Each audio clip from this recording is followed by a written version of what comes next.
இதில் 2 விஷயம் இருக்குது. ஒன்று வந்து டான்ஸஸ் கையிலையுமே இருக்குது. நானுமே படத்துலலாம் ஆடியிருக்கேன். It's the effort. நான் போடுற எஃபர்ட்னு ஒன்று இருக்குது. நான் முன்னாடி வரதுக்கு நான் என்ன எஃபர்ட் போடுறேன்னு ஒன்று இருக்குது. நான் வந்துட்டு சரி இன்னைக்கு வந்தோம், சாங் ஆடணும், போகணும் அப்படின்னு இல்லாமல் அன்றைக்கி நம்ம என்ன கற்றுக்குறோம், அன்றைக்கி நம்ம என்ன இம்ப்ரெஸ் பண்ணுறோன்னு ஒன்று இருக்குது. இம்ப்ரெஸ் பண்ணுறோன்றதை தாண்டி கொடுத்த வேலையை நம்ம எப்படி பண்ணுறோன்னு ஒன்று இருக்குது.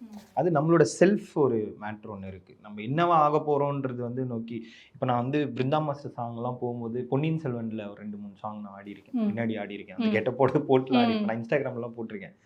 ஸோ அப்படி இருக்கும்போது எனக்கு என்னென்னா அவங்க என்ன பிளான் பண்ணுறாங்க, அடுத்து என்ன ஷார்ட்டு, அடுத்து இந்த கட் எப்படி வரப்போகுது, ஏன் வைடு அவ்வளோ பெரிய வைடு வைக்கிறாங்க அப்படின்றது கற்றுக்கிறதுல எனக்கு ரொம்ப ஆர்வமாக இருப்பேன். மாஸ்டர் வந்து அலோவ் பண்ணுவாங்க இது பார்க்குறதுக்கு, மானிட்டர் பார்க்குறதுக்கு. எனக்கு தெரில, நான் ஒர்க் பண்ணது வந்து 2 மாஸ்டர்ஸோட, சாண்டி மாஸ்டரோட அப்புறம் பிருந்தா மாஸ்டரோட. நான் தைரியமாக போய் தைரியமாக இல்லை, ஃபஸ்ட்டு பயந்து போய் பார்த்துட்டு இருந்தேன். அதுக்கப்புறம் பார்ப்பாங்க, பார்த்துட்டு பாடுறா அப்படின்வாங்க.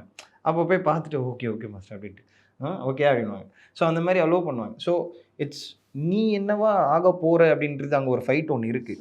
நீ கொடுத்தாலே மாஸ்டர்ஸ் அதை ரெக்கக்னைஸ் பண்ணி உன்னை முன்னாடி பிளேஸ் பண்ணிடுவாங்க.